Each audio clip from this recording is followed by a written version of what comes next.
ఉత్తరాంధ్రలో ప్రసిద్ధిగాంచిన అనకాపల్లి నూకాలమ్మ ఆలయంలో ప్రతి ఏటా నిర్వహించే నూకాలమ్మ జాతర మహోత్సవాలకు ఘనంగా ఏర్పాట్లు చేస్తున్నట్లు ఆలయ కమిటీ చైర్మన్ పీలా నాగశ్రీను, ఆలయ కార్యనిర్వహణ అధికారి తదితరులు వెల్లడించారు. ఈ మేరకు అనకాపల్లి నూకాలమ్మ ఆలయ ప్రాంగణంలో ఏర్పాటు చేసిన మీడియా సమావేశంలో వారు మాట్లాడుతూ శ్రీ నూకాంబిక అమ్మవారి కొత్త అమావాస్య జాతరను రాష్ట్ర ప్రభుత్వ పండుగగా ప్రకటించిందని, ఈ నేపథ్యంలో ఈ ఏడాది కొత్త అమావాస్య జాతర సందర్భంగా స్థానిక ఎన్టీఆర్ గ్రౌండ్ లో నెల రోజుల పాటు సాంస్కృతిక కార్యక్రమాలు నిర్వహిస్తున్నామని, అదేవిధంగా అమ్మవారి దర్శనార్థం వచ్చిన భక్తులకు ఎక్కడికక్కడ మజ్జిగ ప్యాకెట్లు, త్రాగునీటి సదుపాయాలు కల్పించామన్నారు. అమ్మవారి జాతర సందర్భంగా దేవాదాయ ధర్మాదాయ శాఖతో పాటు ఇతర శాఖల సమన్వయంతో తగిన ఏర్పాట్లు చేశామన్నారు.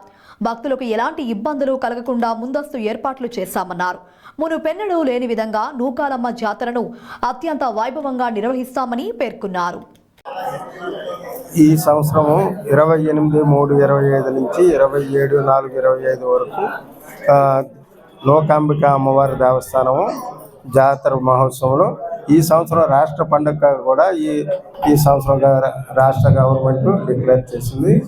దానికి మన శాసనసభ్యులు మాజీ మంత్రివర్యులు శాసనసభ్యులైన కొంతా రామకృష్ణ గారి సహకారంతో ఈ రాష్ట్ర పండుగగా డిక్లేర్ చేయడం అయింది. మరియు ఎంపీ గారు సీఎం రమేష్ గారు కూడా సహకారంతో ఇవన్నీ చేయడం జరిగింది. ఈ పండుగ జాతరకు గాను రాష్ట్ర పండుగగాను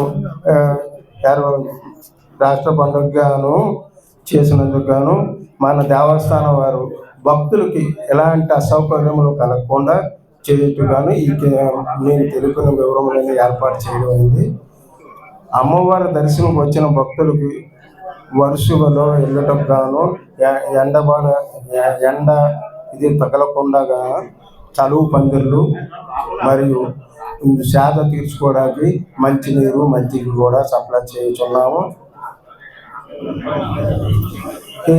లైనులు శుభ్రంగా నడిచేటకు ఎన్సీసీ వారిని ప్రభుత్వ వారిని ఏర్పాటు చేశాము.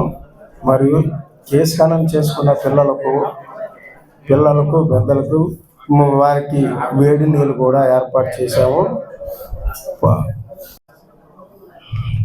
మరియు చిన్నపిల్లలకి ఎలాంటైనా ఇబ్బందులు వైద్యంగా కానీ ఇంకేమైనా ఇబ్బందులు కానీ ఉండేటట్టు అయితే చిల్డ్రన్స్ డాక్టర్ గారిని కూడా ఏర్పాటు చేసాం. వృద్ధులకి వికలాంగులకి వీళ్ళందరికీ సపరేట్ లైన్లు కూడా ఏర్పాటు చేసాం. పెద్దవాళ్ళకు కూడా ఆరోగ్యపరంగా ఎలాంటైనా ఇబ్బందులు అయినతో వైద్య బృందం కూడా ఏర్పాటు చేసాము. ఫైర్ వల్ల ఫైర్ యాక్సిడెంట్లు అవి జరగకుండా ఫైర్ సిబ్బందిని ఫైర్ వెహికల్ని కూడా మన ఆలయ ప్రాంగణంలో ఏర్పాటు చేసాము. మళ్ళా 104 కూడా ఏర్పాటు చేసాము.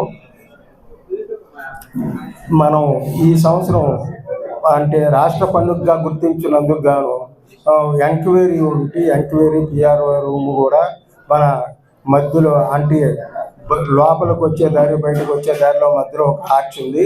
ఆర్చ్ దగ్గర పిఆర్ఓ రూమ్ కూడా ఏర్పాటు చేసి భక్తులకు ఎలాంటి ఇన్ఫర్మేషన్ కానీ ఎవరైనా తక్కువడం కానీ అది కానీ ఉంటే అక్కడ మైక్ ద్వారా అనౌన్స్ చేస్తూ ఇన్ఫర్మేషన్ ఏం కావాలన్నా అక్కడ తెలియపరచుటకు మామూలుగా పిఆర్ఓ కానీ ఒక వ్యక్తిని పెడుతున్నాం.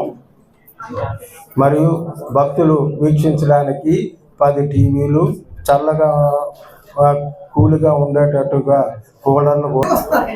అందరికీ నమస్కారం అండి. మన నూకాలమ్మ అమ్మవారి సంవత్సర యాన్యువల్ జాతర ఈ నెల 28/3 నుంచి 27/4 వరకు జరుగుతుంది. ఆ ఉత్సవానికి విస్తృతమైన ఏర్పాట్లు జరుగుతున్నాయి. అవన్నీ తమ దృష్టికి తెచ్చి తద్వారా ప్రజల్లోకి ప్రచారం తీసుకెళ్లాలనేది మా ఆకాంక్ష. ఈ సంవత్సరం అమ్మవారి ఫెస్టివల్ని స్టేట్ ఫెస్టివల్గా డిక్లేర్ చేశారు. అది ఒక గొప్ప శుభ పరిణామం. మనకి కోఆర్డినేషన్ కమిటీ మీటింగ్ మొన్న ఈ సందర్భంగా కలెక్టర్ గారి ఆధ్వర్యంలో జరిగింది. అన్ని డిపార్ట్మెంట్స్ వాళ్ళు పార్టిసిపేట్ చేశారు. Law and order, traffic, medical and health, panchayati, GVMC వీళ్ళందరూ కూడా పార్టిసిపేట్ చేశారు. స్టేట్ ఫెస్టివల్ అయ్యేసరికి అందరూ వారి విధులు విస్తృతంగా చేస్తున్నారు. ఈసారి కూడా వారి సహకారంతో కలెక్టర్ గారి ఆధ్వర్యంలో ఎస్పీ గారి సూచనల మేరకు ఈ స్టేట్ ఫెస్టివల్ నడుస్తుంది. మనకి ఒక ఉత్సవ కమిటీని కూడా ఆంధ్రప్రదేశ్ ప్రభుత్వం వారు ఈ సందర్భంగా వేశారు. ఊర్లోని ఈ అవగాహన ఉన్నవారు డోనర్స్ వీళ్ళందరితో కలిపి ఒక ఉత్సవ కమిటీని వేశారు. వారి సహాయ సహకారాలతో అన్ని డిపార్ట్మెంట్స్ వారి సహాయ సహకారాలతో మన ఎమ్మెల్యే గారి సూచనల మేరకు ఈ ఫెస్టివల్ మీ అందరి సహాయం, ముఖ్యంగా ప్రెస్, ముఖ్యంగా ప్రింట్ అండ్ మీ మీడియా వారి సహాయ సహకారాలతోటి ఈ ఉత్సవాలు దిగ్విజయంగా జరిపించాలనేది, మీ దానికోసం మీ అందరి సహాయ సహకారాలు కావాలనేది. పత్రికా మీడియా సోదరులందరికీ మా ఉదయపూర్వక నమస్కారాలు. నా తరఫున మరియు మా పాలక మండలి తరఫున, అధికారుల తరఫున ఈరోజు మన ఉత్తరాంధ్ర ఇలవేల్పు ఈ ప్రాంతానికే ఖ్యాతిని తెచ్చినటువంటి మన నూకాంబిక అమ్మవారి జాతర. ఆ రోజు ఎన్నికలలో మన ప్రీతమ నాయకులు పంతాల రామకృష్ణ గారు ఈ ఎన్నికలు అయిపోయిన వెంటనే కూటమి ప్రభుత్వం అధికారంలోకి వస్తే నెక్స్ట్ ఇయర్ జాతరను రాష్ట్ర పండుగగా జరిపించడానికి అన్ని ఏర్పాట్లు చేస్తామని ఆ రోజు ఇదే గుడి దగ్గర ఆయన చెప్పి ఉన్నారు. దానికి అనుగుణంగానే మన రాష్ట్ర ముఖ్యమంత్రి వర్యులు చంద్రబాబు నాయుడు గారు, ఉప ముఖ్యమంత్రి వర్యులు పవన్ కళ్యాణ్ గారు, మన యువ నేత నారా లోకేష్ గారు, మరియు మన ఇన్ఛార్జ్ మినిస్టర్ గారు, జిల్లా మంత్రి గారు, దేవాదాయ శాఖ మంత్రి గారు, వీళ్ళందరి సహాయ సహకారాలతో, మరియు మన పార్లమెంట్ సభ్యులు సీఎం రమేష్ గారు, మన అనకాపల్లి తెలుగుదేశం పార్టీ ఇన్ఛార్జు పేరా గోవింద్ సత్యనారాయణ గారు,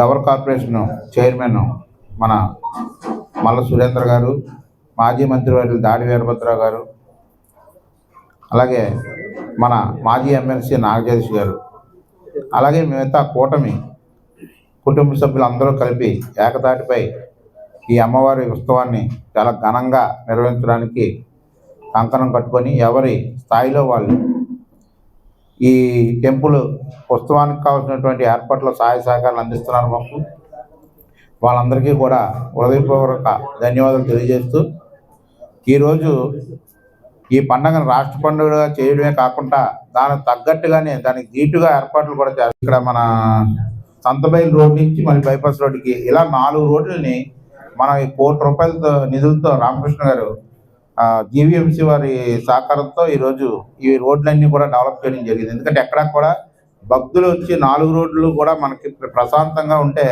భక్తులు సింపుల్గా లోపలికి వచ్చి మళ్ళీ దర్శనం చేసుకొని బయటకు వెళ్ళిపోయే విధంగా మన రోడ్లన్నీ కూడా తీర్చిదిద్దాం. అలాగే లోపల ఉన్న మనకు ముఖ్యంగా ఏంటంటే ఈ లోపల ఉన్నటువంటి రైతులు మనకు పూర్తి సహాయ సహకారాలు ప్రతి సంవత్సరం అందిస్తారు. వాళ్ళకి కావాల్సినటువంటి భక్తులకు కావాల్సినటువంటి వాటర్ కానీ వంటలు ఇక్కడ మనకి ఏంటంటే భక్తులు ఇక్కడికి వచ్చి ఉదయం వచ్చి వంటలు చేసుకొని వాళ్ళు భోజనం చేసి అమ్మవారిని దర్శించుకొని మళ్ళీ సాయంకాలం ఇక్కడ ఉండి ఇంటికి వెళ్ళడం ఆనవాయితీ మన టెంపుల్కి. ఆ సందర్భంలో ఈ చుట్టుపక్కల మనకున్న దేవాలయ ప్రాంగణం అంతమంది భక్తులకి మనం ఆతిథ్యం ఇవ్వలేము కాబట్టి మనకు వనరులు అంత తక్కువగా ఉన్నాయి కాబట్టి చుట్టుపక్కల ఉన్నటువంటి రైతులు, మన గ్రామ పెద్దలు వీళ్ళందరూ సహాయ సహకారాలతో ఈ కార్యక్రమాలన్నీ ప్రతి ఏటా జరుగుతున్నాయి. అలాగే ఈ సంవత్సరం ఇంకా విస్తృతంగా జరగడానికి వాళ్ళందరూ సహాయ సహకారాలు కోరాం. వాళ్ళు వెంటనే కూడా స్పందించి వాళ్ళ స్థాయిలో మనకి సహాయం చేయడానికి పూర్తిగా సమ్మతించి వాళ్ళందరూ కూడా ఉచిత పార్కింగ్లు కానీ లేకపోతే ఇటువైపు కానీ అటువైపు కానీ ఉచిత పార్కింగ్లు, అలాగే వాళ్ళకి మంచినీళ్ళు వచ్చిన భక్తులకి పాకలు కట్టి వాళ్ళకి ఇవ్వడం కానీ లేకపోతే వాళ్ళకి మంచినీళ్ళు సప్లై కానీ వంటకి కావాల్సినటువంటి వాళ్ళకి ఎటువంటి అసౌకర్యం కలగకుండా బయట చూసినారు కాబట్టి వాళ్ళకి అన్ని సహాయ సహకారాలు అందించడానికి అందరూ కూడా ముందుకు వచ్చి ఉన్నారు. వాళ్ళందరికీ కూడా ప్రత్యేకమైన ధన్యవాదాలు తెలియజేస్తున్నాం. అలాగే మన ఉత్సవానికి కావాల్సినటువంటి ఏర్పాట్ల లోపల ఇంచుమించు మనం ఇంతకుముందు ఎప్పుడు లేని విధంగా తాటాకుల పందిర్లు ఎక్కడా కూడా బయటని ఎండలో భక్తులను నిలబడకుండా మొత్తం క్యూ లైన్లన్నీ కూడా లోపలికి వచ్చే విధంగా మనం ఏర్పాట్లు చేసాం ఈ సంవత్సరం. ఇవన్నీ కూడా కొంత రామకృష్ణ గారి సూచన మేరకు ఇవన్నీ చేయడం జరుగుతుంది. ఆయన ప్రతిసారి ఇప్పుడు 3 సార్లు విజిట్ చేశారు టెంపుల్ని. 3 సార్లు ఆయన ఇచ్చిన సూచనలకు అనుగుణంగానే ఇక్కడ కార్యక్రమాలన్నీ చేసుకొని వెళ్తున్నాం.